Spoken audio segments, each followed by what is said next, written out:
90 days, that's it. It'll really give people a chance to see a different side of me. You do realize how important this franchise is to the studio, though, right?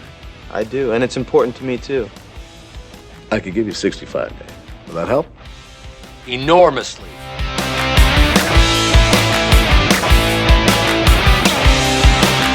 Hello!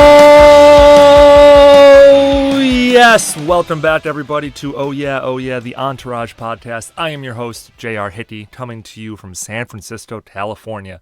Every Monday morning we are breaking down a new episode of the acclaimed HBO dramedy, Entourage. This week we are breaking down one of my sneaky favorite episodes, Crash and Burn, episode 5 from season 3 of Entourage. We have a great guest joining us this week. Meredith Haggerty is the deputy editor for Vox.com's website, The Goods. She spends all day writing and talking about purchases. So what better episode to have her on than in the episode where Vinny buys his boys 3 Aston Martins. This is one of those under-the-radar episodes that really holds a special place in my heart. There's the Aston Martins, Paul Haggis, Penny Marshall. Vince finally tells Terrence at Warner's to go fuck himself. Meredith was a great guest. Always great to get the female perspective on the show because, believe it or not, there were female viewers of the show. There are female fans of the show. So looking forward to having her back on sometime soon. Guys, I'll keep this intro short, but if there is someone that you want to hear on the podcast as a guest, let me know. DM me at JR. We'll do it on Instagram and Twitter, or at Oh Yeah Pod on Instagram and Twitter. If you're not following any of those accounts, go do that now. Obviously, we're working to get the main cast and crew from the show on. That is in the works. That will happen. I promise you that. But in this kind of week-to-week grind, who's a funny online personality, media personality, sports personality, or comedian that you'd love to hear talk about Entourage? Let me know. I'll reach out through the proper channels. We'll try to get them on. Thanks to everyone that's left 5-star reviews. Super fucking helpful. If you haven't yet and you're enjoying the podcast, please leave us a 5-star review in your podcasting app. And don't forget to listen to the Oh Yeah music playlist. The link to listen to that on Spotify is in the show notes of today's episode. So without further ado, let's dive into Crash and Burn with Meredith Haggerty. Hope you had a great weekend. Happy anniversary to my wife. She is not a listener. She instead has to sit there and watch me watch episodes of Entourage and take notes and talk to myself. So that happy anniversary was just for me, I guess. All right, we are back. I'm super excited to welcome in our guest this week. She is the former senior editor of Rat.com, and she is the current deputy editor of The Goods by Vox.com. Dialing in from New York City, Meredith Haggerty. Welcome to the Entourage podcast. Thank you so much for having me. Thank you for being here. I did my research, and so The Goods is a site that highlights what we buy, why we buy it, and why it matters. So how appropriate is it that in this episode that we're talking about today, Vince buys his friends 3 Aston Martins? It's true. Yeah, it's very on brand for us. I will say, like, doing this work has made me think that buying stuff is the worst. But that actually, I mean, like, I don't know if you want to segue right into it, but that my favorite moment from the episode, was a sort of socialist moment that Vince had. Awesome. Let's get to it. I want to quickly talk about you and your Entourage experience. When did you first start watching the show? When did you start watching it from the beginning? Did you watch it all the way to the end? What is your relationship with the show? So I watched it in the beginning, like way back when, way back when. And I don't remember when I fell off, but it was probably around season like 4, maybe somewhere in there. Like I watched season 3 back in, whatever year it was, like 2006. Oh my God. I was just a baby then, watching Entourage inappropriately. But I probably fell off around then. And then when I got to be an adult, one of my really close friends who was like a woman who you would not necessarily imagine as a big Entourage fan, it turned out is the biggest Entourage fan.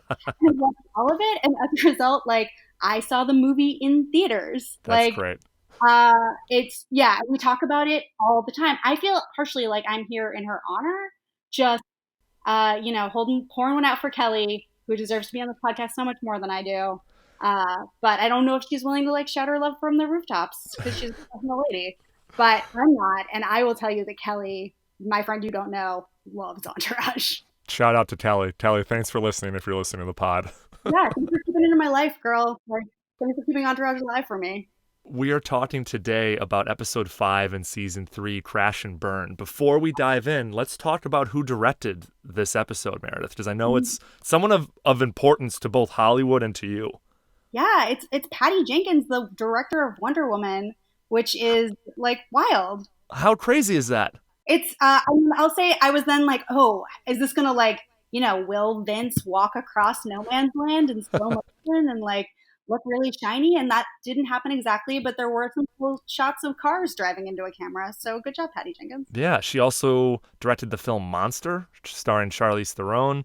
She's directing the upcoming Wonder Woman movie, Wonder Woman 1984. She's been nominated for an Emmy for Outstanding Directing for The Killing. She actually directed 2 Entourage episodes. This is one of 2. So really kind of a nice note that she's like gone on to these huge box office film redefining things. And her career kind of started hanging out with the boys in Hollywood. It's true. Well, I mean, I guess you would also probably need a director who, if not already famous, is going to be someday famous to direct director Paul Haggis, who's in this episode, which... like, that's going to be a lot of pressure to be like, yeah. This is, how to say your lines. Patty Jenkins taught Paul Haggis how to act, apparently. Well, let's get into it. Let's talk about this episode really quick. I like to do a little time capsule for the time period in which this episode aired. I think you'll appreciate this one. Sometimes my facts are a little more off the wall or not as pertinent to our desk, but this one will probably resonate with you, I hope, given your line of work. So this episode aired on July 9th, 2006. Just 2 days later, News Corp's MySpace.com surpassed Yahoo Mail to become the number 1 most visited website in the United States. Oh, congratulations, MySpace. It worked out so well. I did my deep dive on MySpace. I'm a little on the younger side where I didn't ever have a MySpace. I only had a Facebook, but turns out that Zuckerberg offered to buy MySpace in 2005 for $75 million, and they rejected it because at the time, they were leading all social networks in traffic. They didn't think they'd fail. Oh, the hubris. Unfortunately, spoiler alert, they failed. I hadn't gotten to that part yet, but okay, fine. Yeah. Sorry, spoil. Do you know what's interesting? And this was the last fun fact. The last company that they were acquired by Time Inc. in 2016. The last company to acquire them just last year, 2018, was a company called the Meredith Corporation. You're welcome, guys. Meredith, are you the owner of MySpace.com? I think we're really going to turn it around this year. I think 2019 is MySpace under my rules year. Rules is what you call it when you own a company, right? That's the way they say it. Yeah, under my rule. I've been doing a great job with Meredith Corp.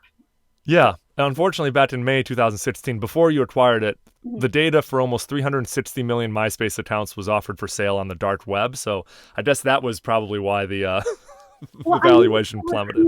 I needed to recoup some money, so I just went on the dark web and tried to. Made sense. Yeah, I get it. You're a businesswoman. It's fine. Exactly. Thank you. Let's talk about this episode. Quick recap. With help from Ari and Eric, Vince puts the heat on the studio to delay Aquaman 2 so he can film his dream project, Median. They manage to buy a 65-day window, but Median director Paul Haggis can't see himself chopping his script or trimming the shooting schedule. Eric comes up with a solution, convincing the director to shoot part of the script after Aquaman, and everyone's happy. Vince sets up a meeting with the head of Warner Brothers to tell him the good news. They're all in for a surprise when Vince meets with the studio head who has changed his mind on Median. Beside himself, Vince demands $20 million to do the sequel. Meanwhile, Ari is still preoccupied with his daughter's burgeoning romance with Max Ballard. Turtle requests to sit down with Ari when Saigon starts getting heavy play on the radio, and when Drama calls shotgun on Turtle's lunch with Ari, he finally gets Mr. Gold Standard to agree to represent him. Meredith, what was your favorite moment from this episode? I feel like I have a weird, because I was like fighting my basic urge to make my favorite moment Penny Marshall is there.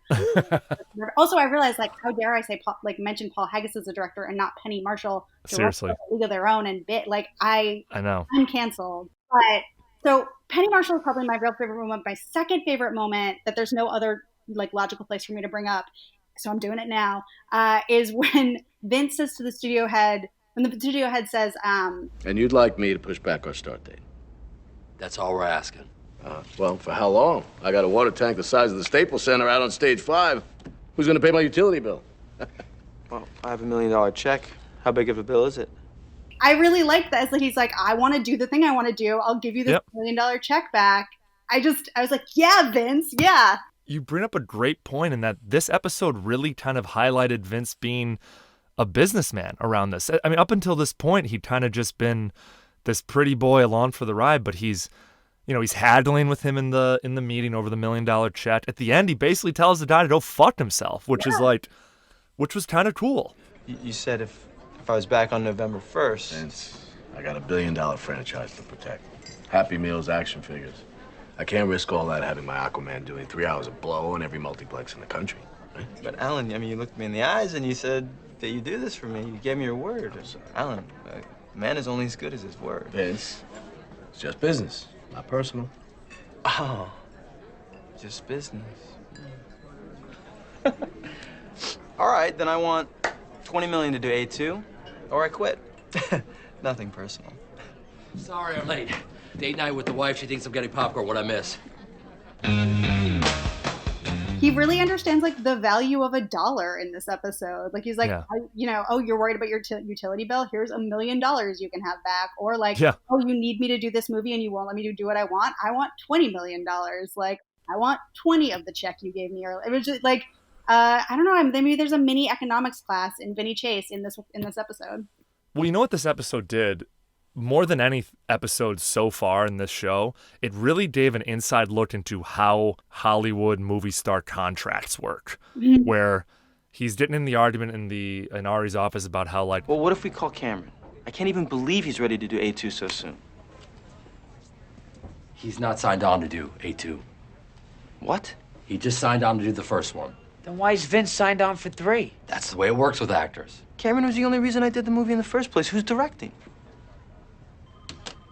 Michael Bay. Jesus Christ. They're just rushing this thing out. Listen, Vinny, this is what studios do. The thing is a monster hit. They're just trying to take advantage of it. That's all. I really liked it, as it kind of gave me some insight as a 22-year-old kid watching this back in Chicago into how Hollywood worked. Now we know that really well because that type of information is more publicly available. But in 2006, I feel like it wasn't.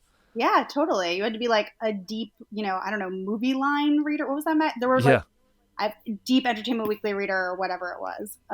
Variety, Hollywood Reporter, all that stuff. Yeah. Not, maybe what most 22-year-old kids in Chicago or other Entourage fans were doing. That's right. Yeah. I would say my favorite moment is the entire Ari, Turtle, Johnny Drama lunch at Spago. I know I'm probably stepping on favorite Johnny Drama moments, but the entire thing is hysterical. Like, from Turtle, like, trying to, like, level with Ari. I got a 2-phase plan. First, it's 500 CDs pressed and sitting in the trunk of my car. So what, you want me to sell them with you on the promenade? Oh, you cracked me up, Art. The second phase of the plan is what I need you for. And the A&R guys have been calling me all day. I need you to back me with the suits. And then immediately starting to whine as soon as Ari starts pushing back on him. Vince said you were going to come here and listen to me. Vince said he'd throw me a piece of pussy because he's famous. Whatever you want, Turtle, okay? I will rep you, all right? Next. Impress me, Drama. Drama being put on the spot and going on his, like... Every small boy has a dream, Ari. For some, that dream is to soar to the heavens as an astronaut. For others, it's to step out onto a Broadway All right, stage. I'll rep you. Really? You'll put me on your client list? If we don't have to stay for coffee, yeah. It was so well done. In that way, yeah. It was almost too easy for both of them. Yeah. Well, I mean, it's because they're the friends of Ari's star client. It made sense now, but... Yeah. Okay, so every week we talk about a bros being bros moment, and I realize that bro is kind of a oddly connotated word here in 2019, so it's really just what were your moments of friendship that you liked the most from this episode? And I think there were some good ones, to be honest. Well, my favorite, like, maybe not positive friendship, but real friendship was Drama saying... If it wasn't for me, none of you guys would even be out here. If it wasn't for Vince, none of us would have stayed. Which is like the most nonsensical scorekeeping that friends do, that just sort of... Like, here's something that happened 8 years ago that I haven't let go of, or like some small thing I did to you that I'll never let you forget. Like, it's just, that was like, oh yeah, friends are the worst, aren't they? Friends always want credit for things. Like, he's like, give me some credit. Like, you think that credit like stands up for 8 years? You're absolutely right. That's so honest and so true to like groups of friends. So real. What was yours? There's one little moment, and then then one kind of overall moment. The moment when they leave the Warner's meeting and Drama's all bummed out that Turtle's been on the phone the entire time. What's wrong, Johnny? This guy's been on the phone the whole time. Vince, I need help. He's just so sad and alone without his buddy to talk to. And there's no like social media. You can't sit there and check his mentions. Like, he's just got to stand out there while Turtle fields his phone calls. I honestly can't imagine anymore. Like, what would you do? I know. I know, and this wasn't that long ago, 13 years. I guess that was kind of a long time. And then the last thing is there's a lot of like the boys like racing around in this episode. They race their Aston Martins off the parking lot. They race to the restaurant. Shotgun. Shotgun? On the meeting, I talk first. Vince. The guy called shotgun. All right, it's time. Let's go back, get some haggis. Let's do it. Yeah, I gotta roll to my meeting, too. Our meeting, and I go first. Not if I beat you there. I call shotgun! Hey! When they park their cars at the valet at Spado, like Turtle literally like falls as they're sprinting into the restaurant. And it's just, I don't care how old you are with any group of friends. Like there's just that little like weird competitive thing. Guys, girls. I don't know if groups of girls are sprinting into restaurants to be the first one in there, but I just felt like it was a nice, honest moment. Yeah, I definitely feel like I have trolled a friend in a like similar way. I don't want to run for it, but yeah. Yeah, you don't want to eat shit in front of a restaurant full of people like these guys do? You know, I have before and I will again, but it's not my goal. Meredith, what was your least favorite moment or moments from this episode? I mean, I think this is just a personal thing, but like, I mean, and it's maybe flying in the face of what we talked about earlier, but like, the car stuff, like, I didn't care about, kind of. I like, you know, that like, oh, we're all getting the car and then the cars match, and then drama being like, oh, like if we all show up in the same Aston Martin, like we look cool. It's like, no. But okay, well, I'll say, I mean, I don't want to like force us into the next section, which I apparently have a bad habit of doing, but that go all over, go road. My favorite line, even though I hated the car stuff, was drama saying, Well, we'd be schmucks and Jettas and Aston Martins. You look good and independently wealthy. Good point. Yes. when he is specifically not independently, like he literally did a car purchase for him. He's like, I look independently wealthy. It's like, oh man, you look like your brother bought you a car. Like you always look. Literally none of you are independently wealthy. All of you are living off of your movie star friend. That's so funny. I mean, Turtle's the only one even getting close. Close, yeah. He got a 10 grand check for Saigon like last season, and he's probably burned through that one pretty quickly. I mean, that's gone already. Yeah. 100%. That went on weed like in a week. Yeah. I don't like Max Ballard as a character. He's been around for too long. I didn't love the Max Ari exchange at the front door. Max like written like he's a surly 26-year-old when he's actually like 12. A little early, isn't it, Gold? That's your car, Max? Yeah. It's blocking my driveway.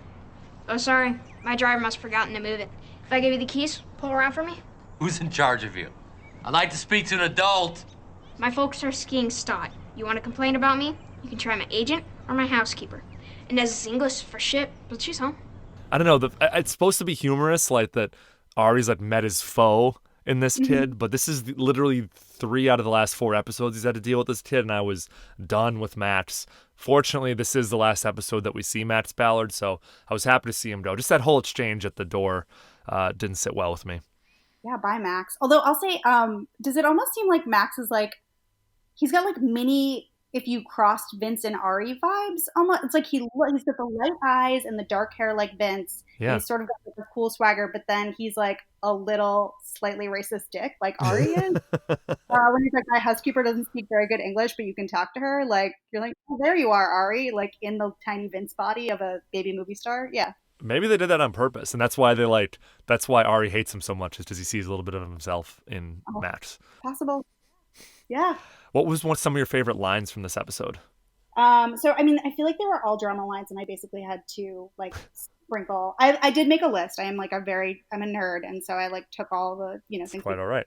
we were going to talk about, and I made a list. And I was trying to fill it in. But, yeah, I think maybe my favorite line from one of my favorite drama lines, they were all drama lines mostly, but it was about being independently wealthy, because it's just like, buddy, that's not what's happening here. Yeah. Yeah. I totally agree. Drama kind of steals the show this episode with his limited screen time. We'll talk about that in a little bit. I want to give it up for Ari. Ari's got some great lines in this episode, too. When my father gave away my car, I was forced to lose my virginity on the back of a moped. What do you want? He also says to Penny Marshall, Jimmy Whittaker is a spoiled prick. You want to hire Max Ballard. He's Dakota Fanning with a dick. so offensive, but so fucking funny, in my opinion.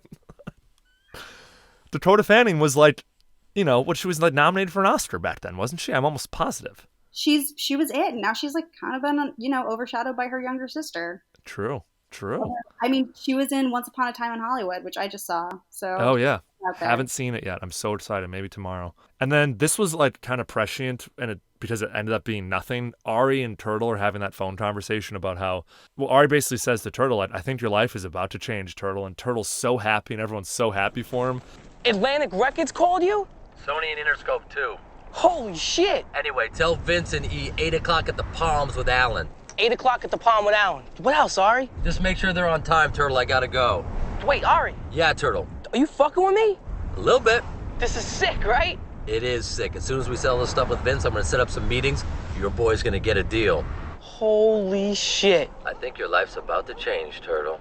And like in 2 episodes, Turtle's right back to where he was before. Like, spoiler alert, but the Sidon stuff blows up in his face pretty quickly. So I liked it for like its like positivity and optimism, but it ultimately ended up being nothing. I mean, guy can't catch a break. I know. Yeah, Turtle can't catch a break. I'd slightly disagree with that. He's got the biggest break of all time. 100%. Still living on Queens Boulevard or whatever. But other than, in a micro sense, he also deserves it more than drama does. He does. And by the end of the show, I don't know, did you watch through? I have seen that, yeah. Turtle is the most wealthy of all of them at the end of the show. Amazing. Because of his liquor company? Because of his liquor company, yeah. That's it, man. That's weirdly prescient. I guess people were doing that back then, but it feels like now. I mean, when did Clooney get a dose of whatever his Casamitos? I think that was only like in the last 10 years. So Turtle predated Clooney? That's interesting.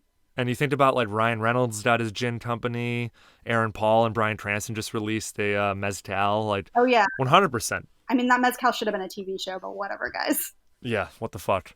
Yeah, so they all were inspired by Turtle from Entourage. They should give him credit. We'll always say that. It was all Turtle. Every week we talked about the music in the show. We have a Spotify playlist called Oh Yeah Music. It's in the show notes of today's episode, so go check out that playlist, follow, listen, download, all that good stuff. Meredith, did any songs jump out at you from this episode as being particularly good? I mean, I feel like I just have to give Saigon his credit, also because I did not know any of the other songs in the episode, but mostly because, he's changing Turtle's life. Yeah, Don't Do That by Saigon. It's been played before on the show and towards the end of season 2 when they discover him. Mm-hmm. I personally had enough of Saigon at this point. He's in the majority of season 3A, which is what this is, before the writer's strike, not to get all fucking nerdy about it, but and just he doesn't end up doing anything besides giving Turtle something to do for half a dozen episodes. So I think I just I was tired of hearing Sidon's music. I loved that Turtle's ringtone was Miss New Booty by Bubba Sparxxx. Vincent, don't stop ringing. Hello? Yeah, I represent him. Can I call you back in an hour when I get to my office? Vince, this is getting nuts. You think Ari would talk to me? I was going to say, I was trying to figure out what an outdated ref was because I didn't feel like this episode had that many, and mine is just Turtle has a ringtone. Yeah, 100%. It doesn't even put it on vibrate. Yeah.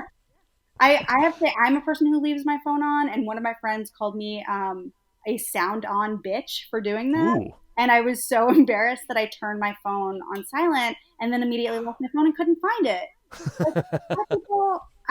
Ringtones make sense. But then he had a ringtone and it was a tone and not a jangle noise. Yeah. Now, but he'd downloaded a Bubba Sparxxx ringtone and was set up in his phone. Downloaded the MP3 and then probably spliced it to the exact moment that he wanted the ringtone to be. Oh no, this is the line. This is yeah.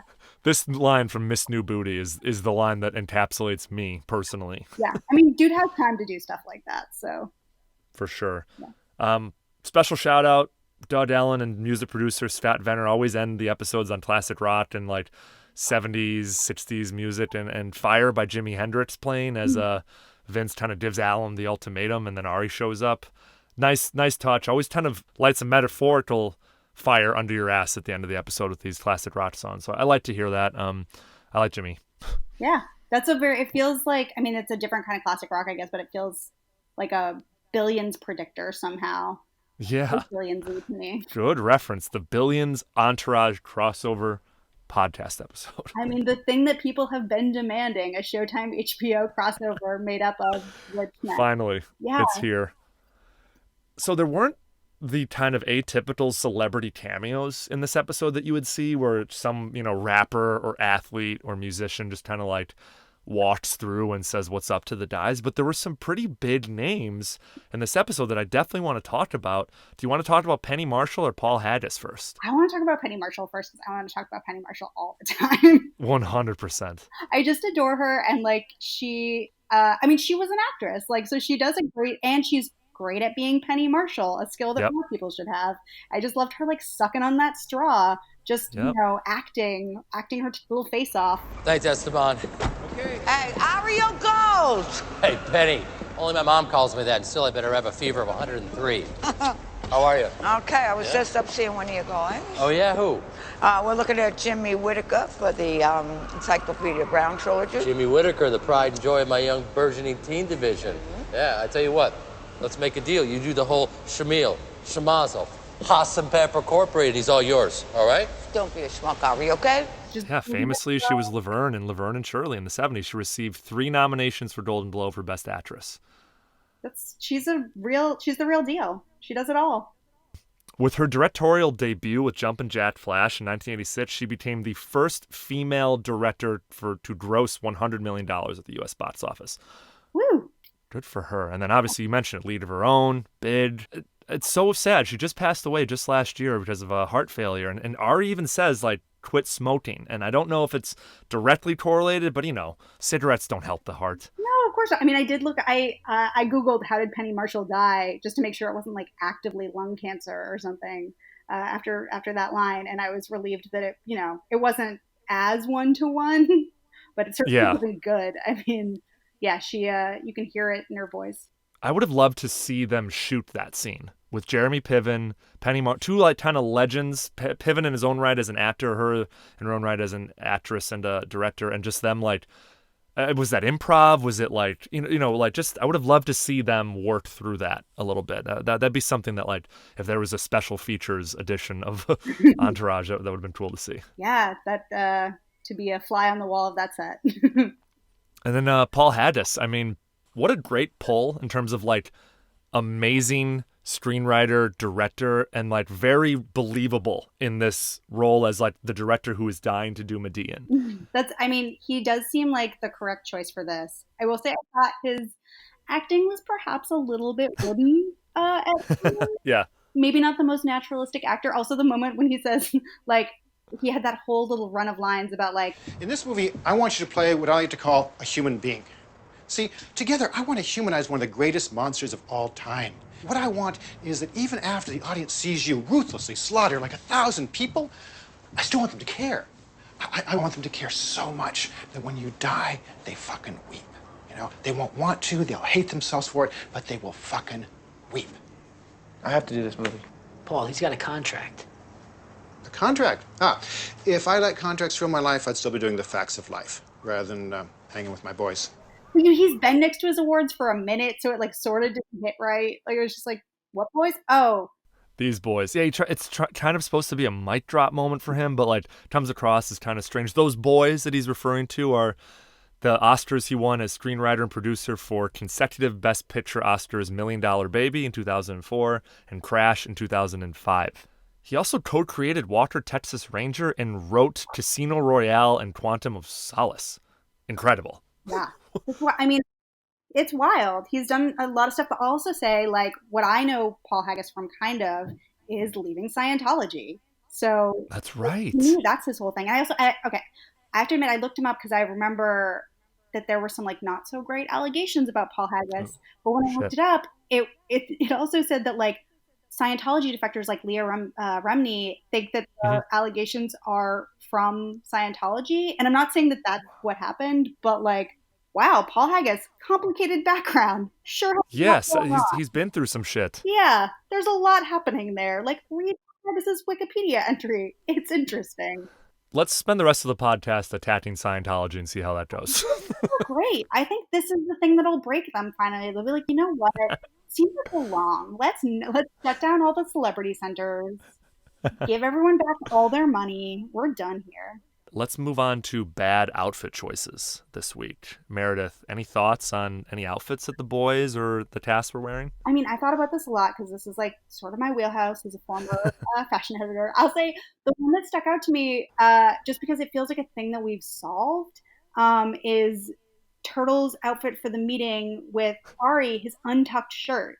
Buddy, I mean, granted, an entire company was created so that men don't have to tuck in their shirts anymore, which is psychotic. Like, the number of things that women have to do are insane, but you guys don't even have to tuck in your shirts anymore. Cool. It's too hard. It's too hard on us. We can't do it. But, like, it just looks so sloppy. And, like, yeah. I understand why. Like, I know the, portly gentleman body type or whatever, but, like, it didn't look good. It wasn't a clean look. And it just felt so dated to me, too. It really stuck out. Yeah. Well, I mean, and I keep saying that I don't want to do this category anymore, but then when I have a fashion editor on, I have to talk about it because it's important, and it just is kind of unfair to like poke fun at outfits from 13 years ago because like I guarantee we'll look back at photos of myself and looked terrible 13 years ago. So yeah, I looked like it's that just 13 years ago. Yeah. I wanted to call out though. So for the majority of the episode, before like the dinner at the end, Vince is rocking this like red polo tucked into black pants and black sneakers and white sneakers. Yeah. And it kind of still goes to me. But what's interesting is that, did you notice that Vince is rocking a French tuck? Oh my God. I didn't think about that, but you're totally right. 13 years before Queer Eye made it, a part of the social media lexicon, Vince just has the front of his polo tucked in. Maybe it was supposed to be like, oh, he doesn't care. It's supposed to be messy, but like, it kind of worked for me. I don't know. I feel like hot guys knew, or hot people in general have known about styling like a lot longer than normies, like any normies, including myself. Like I do the French tuck now, thanks to Queer Eye. Thank you. But like, yeah, they just knew. I'll also say that outfit had sort of Tiger Woods vibes because of the. Oh yeah, true. Yeah, that's what it made me think of. But. And they mentioned Tiger when they're playing golf. This is like Tiger at Sawgrass, or it's like my niece at Nunley's, is what he says. Yeah, I think why I was thinking of it. But yeah, I think just like attractive people have known that like it matters how you wear your clothing for years and just didn't tell us, which is like psychotically rude. Yeah, what the hell? Share that information. That's like they knew all the tricks and then they switch it, which is now like we have this theory that we talk about at work all the time, which is basically just that like all fashion is things that hot people can get away with wearing. It's not that they look good. It's just like, oh, it's so hot that I can put on tiny sunglasses and it's like fine. And then you put tiny sunglasses on any normal person and they look like, hey, did something bad happen to you? Don't you have a headache? Yeah. Like, were you in a shrink ray or you're larger now? Like, is something wrong anyway? So. But I find it interesting that of all the, I mean, because I'll be the first to admit, I'm raising my hand here in my little studio. Like, I definitely watched Entourage and went, I'm getting a pair of those sunglasses. I'm getting a suit like that. I handpicked like different like style choices that the boys did. I find it interesting that more people didn't choose the French tuck that Vince was wearing. Yeah, well, like it was right in front of us. You buy the shirt and you don't realize like how you're just like, well, he put it on and then it does that, but it's like, no, man, you gotta do it yourself. I only just started rolling up the sleeves of my t-shirts a little, and I'm like, this is my computer. It's wild. How would this episode be different if the exact same plot aired today in 2019? I think the thing that's like one of the biggest trips sort of about Entourage versus 2019 is that like Aquaman seemed funny then sort of, and now we would just know, like, I think even I would know that like a studio wouldn't like you to do certain things if you're in a franchise, and that like the franchise comes first, and that like of course you're not going to be able to play a coke dealer like if you're Aquaman. And also that Aquaman, which one was a fantastic film. Did you see it? No, I haven't seen it, but I've heard enough good things from people who come on this podcast and talked about Jason Momoa's performance. I should watch it. Honestly, it starts with Nicole Kidman having a fight scene, which is psychotic. Like that's crazy. That you'd hear. And then, she's on the other side of 50. Yeah, and then at like 2/3 of the way through the movie, Julie Andrews voices a racist sea monster. It was just like this movie's on drugs. This is like there's no way that Vincent Chase's Aquaman wasn't actually like way more buttoned up than what Aquaman actually turned out to be. But like we know so much about franchises now. I just feel like it couldn't have gone down this way. And the cars would be different, but I don't know what they would be because I have no idea about cars. That's true. They'd be like Teslas now or something like that, right? They'd be all eco-friendly cars or something like that. I mean, Adrian Grenier and even Johnny Drama, like both of those guys, like they care a lot about the environment. So like I think I think that's something that would have made it into the show. Oh, yeah. Adrian Grenier rewatches episodes. He's just like, these gas guzzlers. Like, I'm so ashamed. Yeah, he's quite the environmentalist. He's like a mini Leonardo DiCaprio, which is interesting because that's like the role or the actor that they kind of modeled him after, or one of the actors that they modeled him after. So it's funny that he pursued that. Yeah, it's not just Mark Wahlberg, though. No, it's not. It's like a combination. The creator, Doug Allen, has said it's a combination of Leo, Tobey Maguire, and Mark Wahlberg. Tobey Maguire, that didn't work out. Oh, man. Well, in terms of career, because Tobey Maguire had Spider-Man and then kind of went off to pursue other things, was out of the spotlight for a while. Like, we just had a whole episode called The Movies of Vincent Chase, where we kind of went through and broke down all of the movies that he starred in. And his career is interesting because he does a superhero movie, he does Median, which bombs, and then he doesn't really have to act after that. He just kind of is in movies, which is what would happen. Yeah. You would become a billion-dollar franchise, whatever, star, and then you could do whatever movie you wanted and just kind of show up and smile and look pretty, and you'd still keep getting movies because you're just considered the top of the top. That's the dream. That's the real goal of all of it. Truly. The thing that I was like, oh, I wish that were real, was in the Penny Marshall scene when they're talking about the Encyclopedia Brown trilogy. Like, that's that I cannot believe hasn't been picked up in real life. I would watch the shit. Like, Encyclopedia Brown was the best. Like, I want that to happen. And it starts at the Kremlin. Like, that's insane. Okay. That's dope. My money. Like, why are we not doing this? And it's a trilogy, so it's 3 movies. I mean, honestly, you could go forever. The Case of the whatever, The Case of the other thing. Like, there's so many books. Let's get into it. Like, let's get Bugs Meany on screen. Like, I'm ready. Yeah, agreed. The one thing I will say is that the whole idea of Turtle getting Bid Boy to play Sidon's song, that wouldn't happen that way. Like, Vince would tweet about it or something like that, right? Like, yes. Hey, Turtle, I tweeted out a link. Yeah, you wouldn't even the idea that record companies matter at all is like totally incorrect at this point. But back then they still did. But yeah, we would just like put them on SoundCloud. You're welcome. Yep. I guess I could be a music producer now. It definitely understands the business. Yeah, Vince would have had 4.5 million followers at this point after the success of Aquaman. Oh, for sure. Who came in? This is a new category. I'm calling it the Sixth Man Award. It means that who came in with limited screen time this episode and just kind of made their most of every minute they spent on the screen. Who was like hot? Okay, I mean, I don't know if this person earned this or I just really like her, and I'm also like, to be fair, a little mad at myself that I like agreed to an episode that didn't have Debbie Mazar in it, which like, why would I hamstring myself this way? But Constance Zimmer, who is on a show that I loved and then turned out to be terrible, Unreal. I just like her line about being like the studio's Vanna White. Like, it was just like she needed to get her little like moment in there. Like, she do a lot, perhaps not so much, but I was just happy to see her. I just think she's great. And it's not like, Lloyd was really bringing it in this episode. Yeah, Lloyd definitely didn't show up this episode. I agree. Like, Dana Gordon as a character really evolves, especially this season and onward when, spoiler alert, Alan and Vince and Ari have a falling out. And then towards the end of the show, she's like a main character. She like helps Vince tits a bunch of movies. She plays it so well. She's so kind of tough. She's beautiful at the same time. I'm going to show you how we treat family. Dana.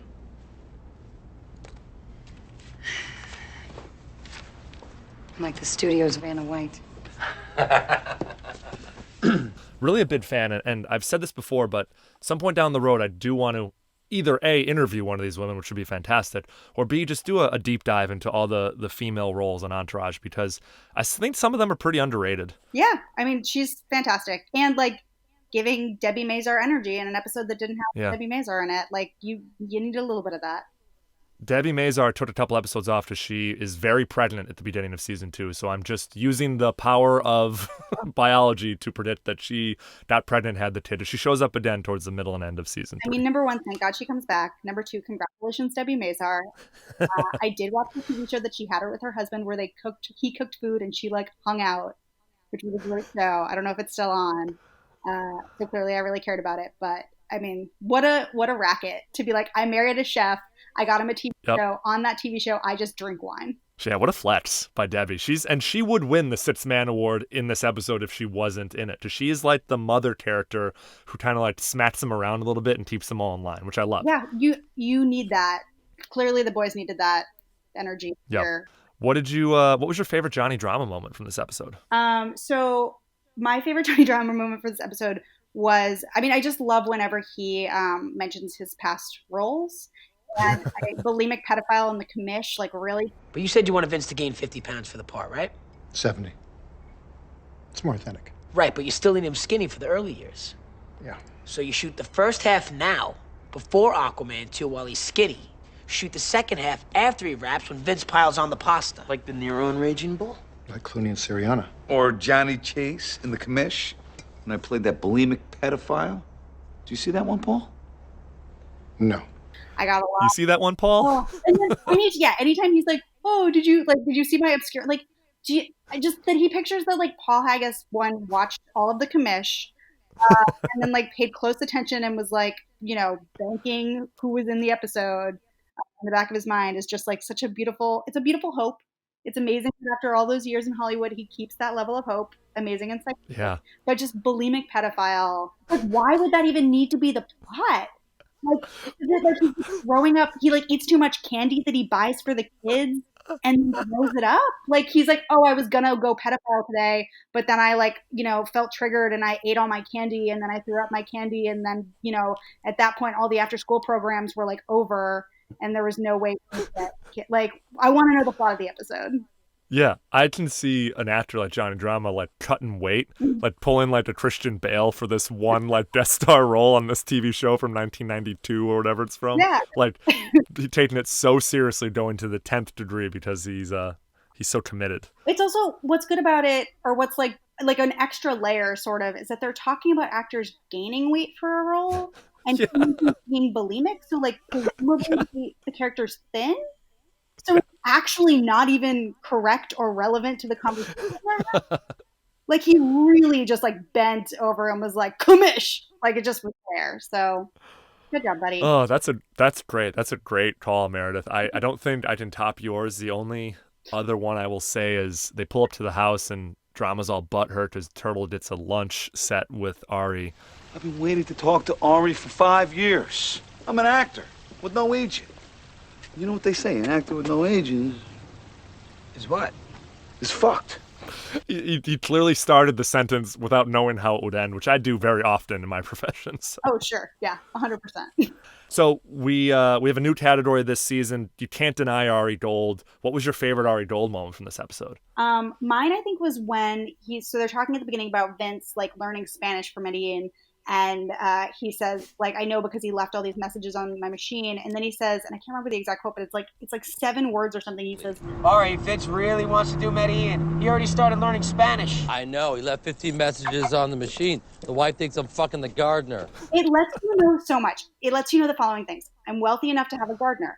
I'm kind of racist about, like, people who speak Spanish. My wife doesn't trust me. Like, I'm probably right not to. Like, it does so much work in so few words. That's a great analysis of 7 words. I am an editor, so, I think about words. But it's just like, oh, this is so efficient. Like, what an efficient joke. Yeah, I guess mine would be it plays into the fact that he's kind of racist towards Spanish people is when he's talking to his housekeeper and he goes, are you 100% El Certainto it was Max? She's just like, yep, just cool with it. Like, yeah, give me that present for Navidad. Yeah. Yeah, you've got a big gift for Navidad coming. Oh. He uses 1.5 Spanish words. Really, yeah, he tried. But again, like, okay, barring the offensiveness, it's a great insight into Ari's character. Oh, yeah. He's not even gonna try.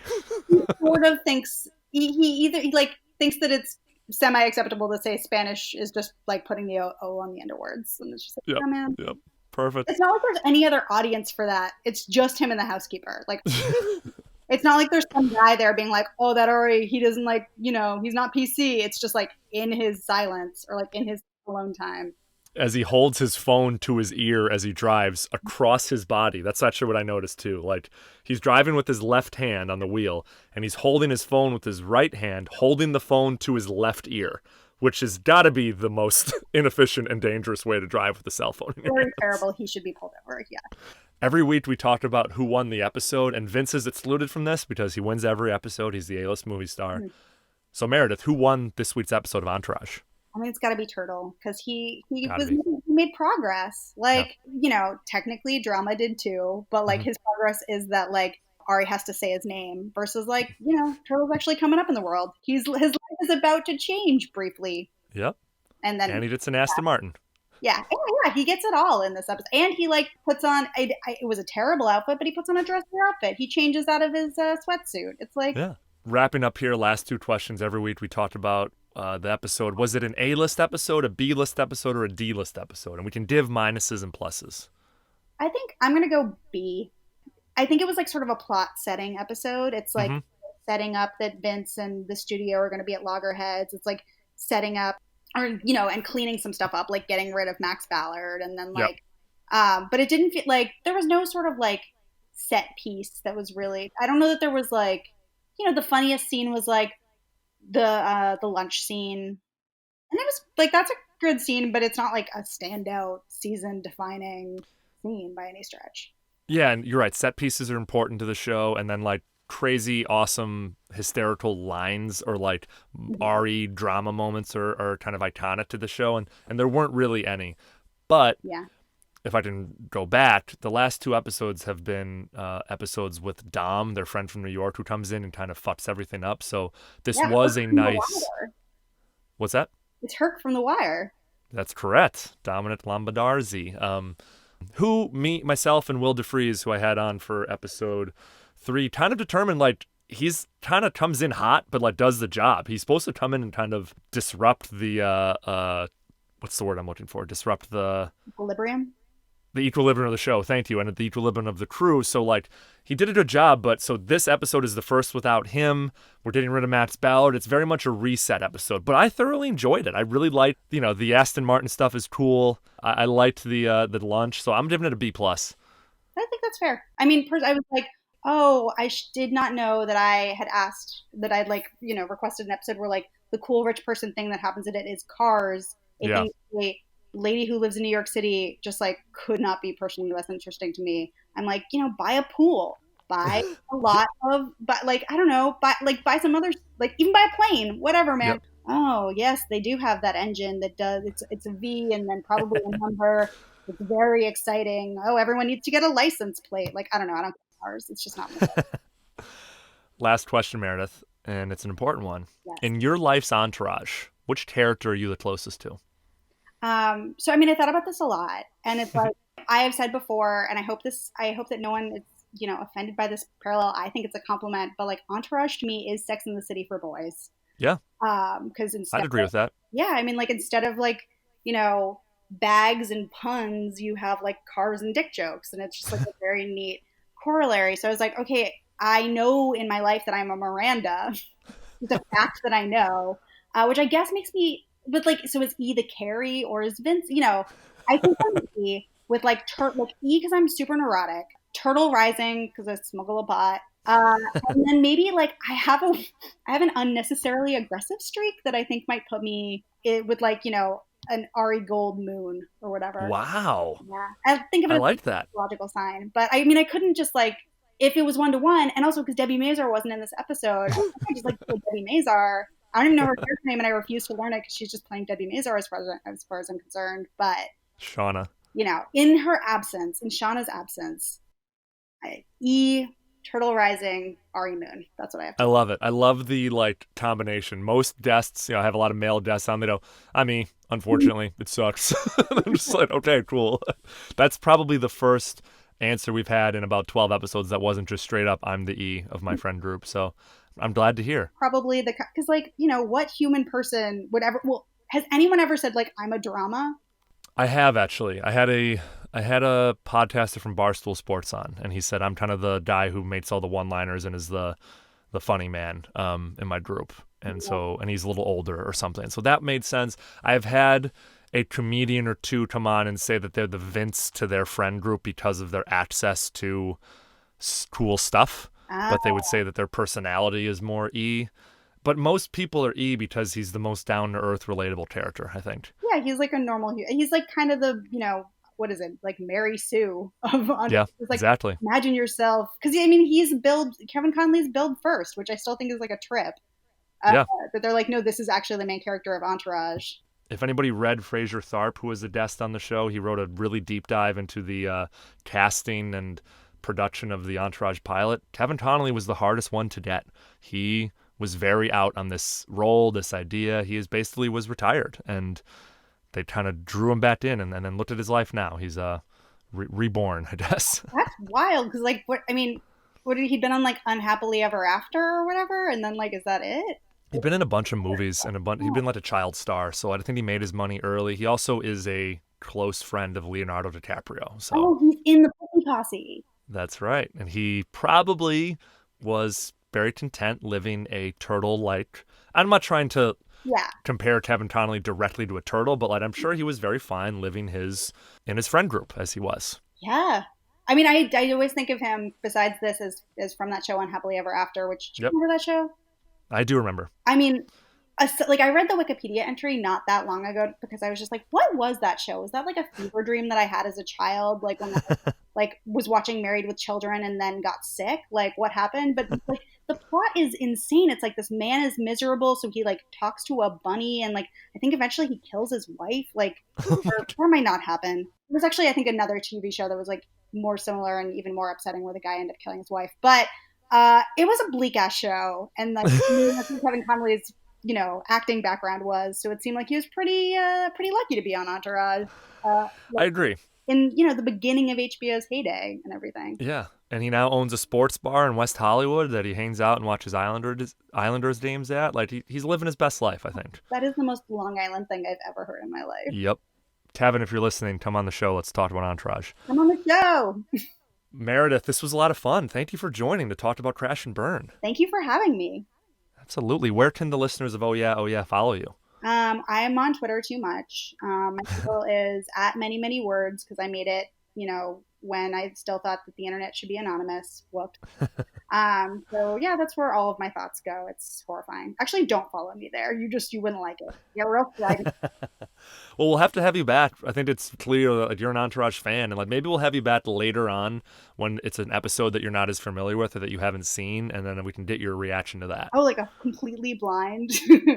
I mean, yeah, I hadn't seen this one since 2005. Whatever 2006. My God, yeah, just a cool 13-year gap. Yep. Yeah. Yep. Well, thanks for joining. I'll talk to you soon. Yeah, thank you so much.